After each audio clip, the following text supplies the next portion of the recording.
नमस्ते प्यारे साथी। आज हम लोग डिस्कस करेंगे रेशियो एंड प्रोपोर्शन का इंट्रोडक्शन पार्ट। आइए हम लोग डिस्कस करते हैं रेशियो एंड प्रोपोर्शनल। इसके बारे में दो सजातीय जाति के बीच तुलनात्मक संख्या को रेशियो कहते हैं। देखते हैं ये सजातीय मतलब जातीय, एक ही जात का। मान के चलो यहाँ पर ए अनुपात हम लोग बी दे सकते हैं। हुआ एग्जाम्पल में हम लोग दिए ये वाला जातीय का, और नंबर का देंगे तो नंबर का ही 2:1 देते हैं। ऐसा ही जातीय का नंबर है, नंबर में अल्फाबेट है, अल्फाबेट का। रेशियो के बारे में समझते हैं। रेशियो के बारे में ये है कि आपका मान के चलिए 4:2 दिया हुआ है। 4:2 का मतलब है, रेशियो का मतलब बट्टा 4/2। इसका मतलब है 2 दूनी 4। यहाँ नीचे में कुछ नहीं तो 1 है। देखिए देखते हैं, मान के चलिए A/3 रहेगा तो इसको थोड़ी पता चलेगा कि ये वाला कितना गुना है। यही जगह एक जगह हम लोग 9 दे दिए, 9/3, तो 3 में 3। ये वाला इससे 3 गुना बड़ा है, 3 से 3 गुना बड़ा है ये वाला। इसी को हम लोग जातीय बोलते हैं, इसी को जातीय बोलते हैं। इसी के बारे में, इसी को रेशियो बोलते हैं। दो सजातीय राशियों के बीच की तुलनात्मक संख्या को रेशियो कहते हैं। दो राशि का बीच का तुलनात्मक संख्या को ही रेशियो कहते हैं। आइए अब हम लोग अनुपात के बारे में जाने। अब हम लोग समानुपात के बारे में जानते हैं। अनुपात, ये वाला अनुपात, अनुपात के बारे में जाने। अब हम लोग समानुपात में देखते हैं। समानुपात, समानुपात हम लोग किसको बोलेंगे? दो अनुपातों के बराबर को हम लोग समानुपात कहते हैं। जैसे एग्जाम्पल देंगे तो ही आप लोग जानिएगा। देखिए एग्जाम्पल में मान के चलिए यहाँ पर है A/B बराबर C/D, बराबर चिन्ह हुआ, यही वाला हुआ समानुपात। समानुपात बराबर में होता है। अनुपात याद रखिएगा, अनुपात हमेशा बट्टा, अनुपात मतलब बट्टा होता है और समानुपात मतलब बराबर होता है। आप देखिए यहाँ पर 2:3 है और समानुपात का चिन्ह आप जानते हैं 4:5 ऐसा होगा। समानुपात में हमेशा याद रखिएगा कि आप लोग का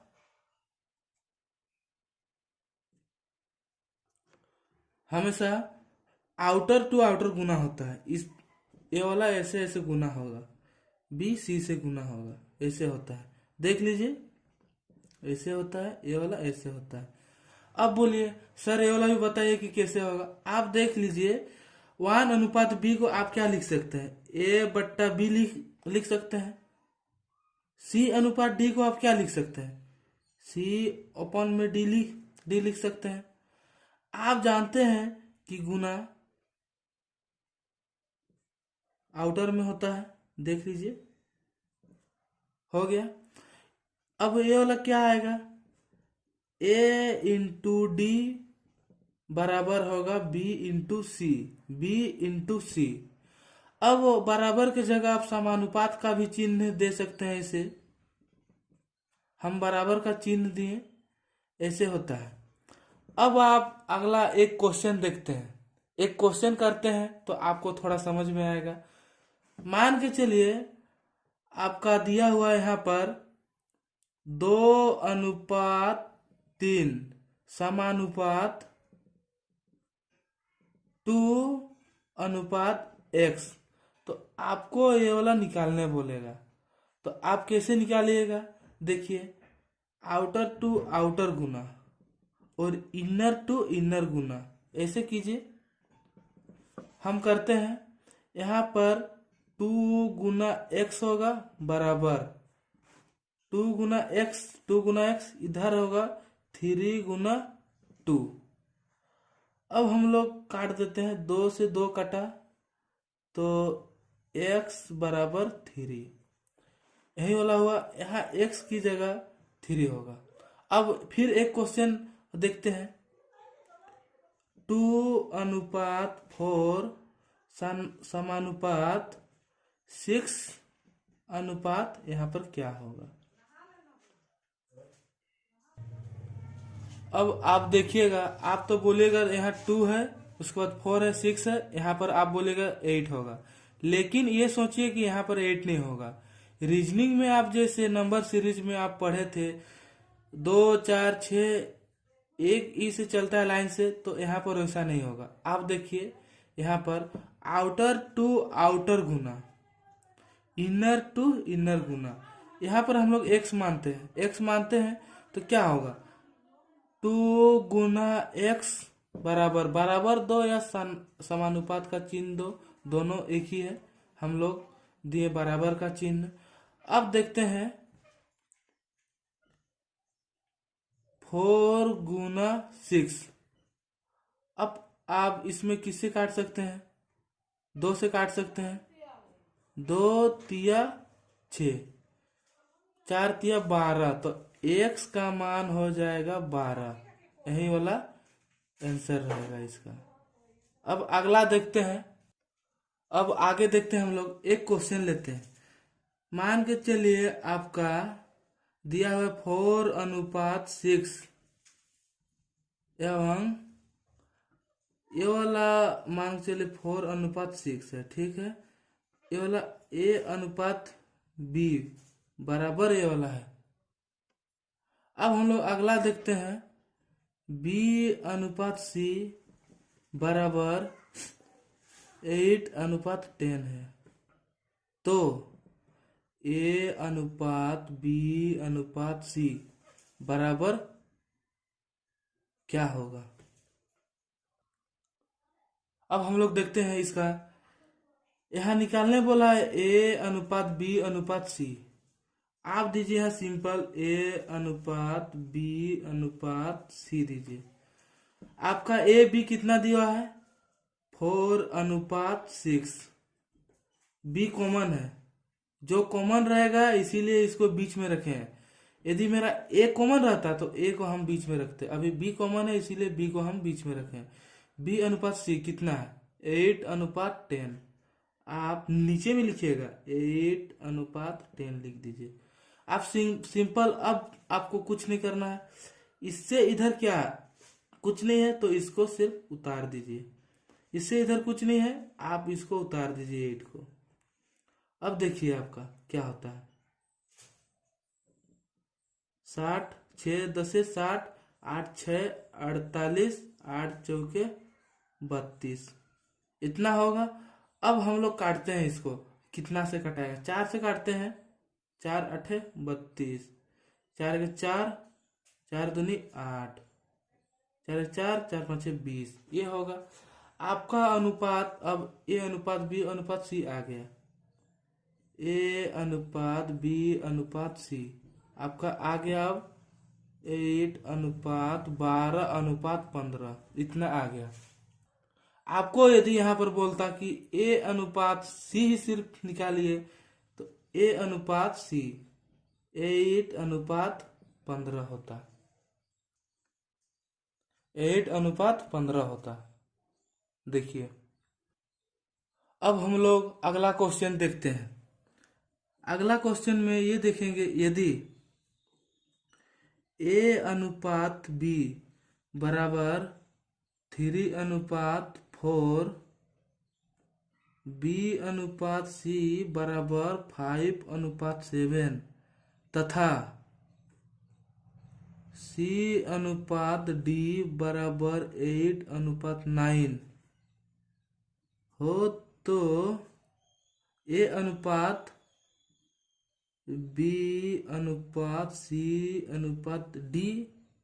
क्या होगा और A/D क्या होगा निकालना है। हम आपको वैसे ट्रिक बताए हैं, जैसे आप A/B/C तो यहाँ B कॉमन आ जा रहा है, अब C/D यहाँ पर C कॉमन आ रहा है, इसीलिए जैसा है वैसा ही उतारेंगे। A/B/C/D। अब हम लोग आगे देखते हैं, ए अनुपात बी कितना है 3:4। आप जैसे ही आप अगला में जाइए तो एक लाइन नीचे करके लिखिए बी अनुपात सी 5 अनुपात कितना है 7 है। अब फिर नीचे जा रहे हैं आगे जा रहे हैं तो एक लाइन नीचे कीजिए सी अनुपात डी 8:9 इतना है। हम आपको जैसा बोले हैं वैसा कीजिए। अब आप इधर बी से इधर कुछ है कुछ नहीं है, आप सिंपल इसको उतार दीजिए इस साइड। हम उतार दिए। यहाँ पे देखिए इससे इधर है नहीं है उतार दिए, इससे इधर है हाँ है। तो इससे इधर वाला से नहीं लेना है, यहाँ से अब लेना है। यहाँ से इधर क्या है कुछ नहीं, अब इसको उतार दीजिए। आप देखिए यहाँ यहाँ वाला ही लेना है, ए वाला को नहीं लेना है, इस साइड ए वाला ही लेना है सामने वाला को। सामने कितना है 8 है, इसका सामने भी 8 है। अब हम लोग इसका निकालेंगे। देखिए आप देखते जाइए यहाँ 4 से कटेगा। देखिए 4 4 4 और 4 दूनी 8, हाँ कट रहा है। 9 सत्ते 63, 8 सत्ते 56, 8 पछे 40, 2 पछे 10, 10 तिया 30। अब देखते हैं वैसे ही आपका क्या निकला ए अनुपात बी अनुपात सी अनुपात डी। आप लोग देखिएगा यहाँ यदि कुछ कटा तो आपको कटना है यहाँ पर, लेकिन चारों को कटना चाहिए, एक का नहीं चारों को कटना चाहिए। चारों का कहीं में से कुछ कट रहा है नहीं कट रहा है, इसीलिए जैसे है वैसा ही उतार दीजिए। 30:40:56:63 इतना ही होगा। अब अगला भी देखते हैं ए अनुपात डी। ए अनुपात डी ए अनुपात डी में है आपका 30:63। 3 से कटेगा हाँ कटेगा 10, 3 दूनी 6, 3 एक 3, इतना आंसर रहेगा। अब हम लोग अगला क्वेश्चन देखते हैं। एक व्यक्ति ने अपनी संपत्ति को इस प्रकार से विभक्त किया कि उसकी पुत्री तथा पत्नी के भाग, यहाँ पर बोला है पुत्री तथा पत्नी, ये वाला गौर कीजिएगा। क्वेश्चन में आप क्वेश्चन को समझिए उसके बाद क्वेश्चन बनाइएगा। पुत्री तथा पत्नी के भाग और उसकी पत्नी तथा पुत्र, आप क्वेश्चन को पहले समझ लीजिए उसके बाद बनाइएगा। उसकी पत्नी तथा पुत्र, यहाँ कॉमन क्या आ रहा है पत्नी आ रहा है, तो यहाँ पत्नी आ रहा है, पत्नी को बीच में लिखेंगे। के भाग में से प्रत्येक 3 अनुपात प्रत्येक, इसका 3:1 है तो पत्नी और पुत्र का भी 3:1 ही होगा। यदि पुत्र को पुत्री से 10,000 रुपया कम मिले हो, पुत्र को पुत्री से 10,000 कम मिले तो संपत्ति का कुल मूल्य कितना होगा, आइए देखते हैं। यह क्या बोला है पुत्री तथा पत्नी, क्या है पुत्री अनुपात पत्नी। अब आगे देखते हैं हम लोग। पत्नी कॉमन रहेगा, पुत्र। अब यहाँ क्या बोला है कि भाग में से प्रत्येक 3:1 के अनुपात में हो।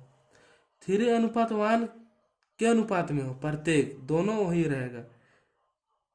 पुत्र और पत्नी का भी 3:1 और पत्नी और पुत्र, हम बोले हैं अगला स्टेप जैसे जाइएगा एक नीचे आइएगा 3:1 यही रहेगा पत्नी और पुत्र का। आप अब सामने वाला को उतार दीजिए, 1 × 1 1 रहेगा, 3 × 1 1, 3 × 3 9 होगा। इतना 9:3:1 में हुआ। अब इसका बोला जा रहा है कि यहाँ पर क्वेश्चन देखिए एक बार। पुत्र को पत्नी से 10,000 रुपया कम मिला है। पुत्र को पुत्री से 10,000 रुपया कम मिला है। तो पुत्री से तो पुत्री का 9 है, इसका 1 है, तो कितना होगा 8 होगा। 9 में 1 जाएगा, 9 माइनस 1 बराबर 8 होगा। टोटल कितना है? 10,000 है। 10,000, 10,000 बट्टा 8। अब हम लोग इसको काटते हैं। 8 का 8, यहाँ कितना बचा? 2 बचा। 2 इधर जाके 0 हुआ तो 20 हुआ। 8 दूनी 16 हुआ। 16 हुआ तो 20 था टोटल। अब 4 बचा। 4 यहाँ 0 है, 0 है यहाँ पर, तो 8 पछे 40। एक 0 बचा, 0 को उतार दीजिए। यहाँ क्या हुआ? यहाँ एक बराबर हम लोग का निकला 1250। एक बराबर 1250 निकला। कुल संपत्ति पूछा है, कुल संपत्ति, कुल मूल्य कितना है? तो 9 और 3 12 और 1 13। 1250 गुना में आप 13 कीजिए, 13 कीजिए तो आपका आ जाएगा आंसर।